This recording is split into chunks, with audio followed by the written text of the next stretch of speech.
কাকরাইল থেকে নাইটাঙ্গেল, ফকিরাপুল থেকে পল্টন কিংবা বিজয়নগর সব পথ যেন মিশে গেছে এক চৌরঙ্গিতে। বিজয় র্যালিকে কেন্দ্র করে উৎসবের আমেজে বর্ণিল বিএনপির কেন্দ্রীয় কার্যালয় নয়াপল্টন।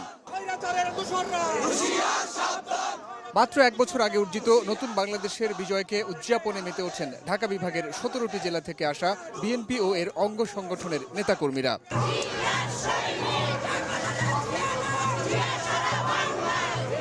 জনতার সেই মিছিলে যেমন ছিলেন রাজধানীর শিক্ষিত তরুণ, তেমনি ছিলেন নারায়ণগঞ্জের ঘামে ভেজা মেহনতি শ্রমিক। দুপুরের আগে থেকেই রাজপথ কানায় কানায় পূর্ণ, কর্মীদের কণ্ঠে তখন দলীয় স্লোগান। তৃণমূলের এইসব নেতাকর্মী তাদের স্মৃতিচারণে তুলে ধরেন জুলাই আগস্টের ভয়াবহ দুঃসহ সেই সব দিনের কথা।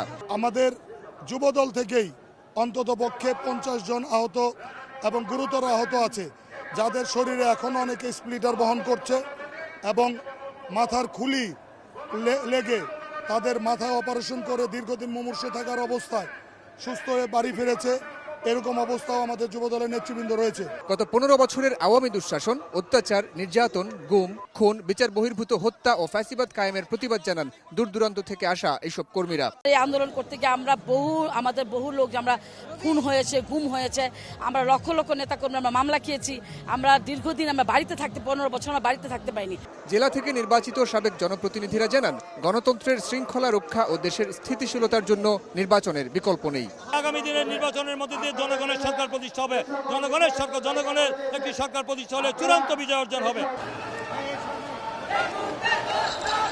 জনতার সেই ঢল থেকে উচ্চারিত হয় আগামীর বাংলাদেশ হবে সাম্য, মানবিক মর্যাদা আর বৈষম্যহীন এক অনুকরণীয় ভূখণ্ড, যা পৃথিবীর মানচিত্রে মাথা উঁচু করে জানান দেবে এই দেশ মাথা নোয়াবার নয়। তারা বলছেন নতুন বাংলাদেশ হবে সম্প্রীতির বাংলাদেশ, যেখানে আগামীতে আর কেউ অত্যাচার, নির্যাতন, এমনকি গুম খুন করার দুঃসাহস পাবে না। এদিকে নতুন করে নির্বাচনের সম্ভাব্য সময় ঘোষণা করায় উৎফুল্ল কর্মীরা অপেক্ষায় রয়েছেন তাদের ভোটাধিকার ফিরে পাবার। বিজয় রানী থেকে সাইফুল রুদ্র, সময় সংবাদ, ঢাকা।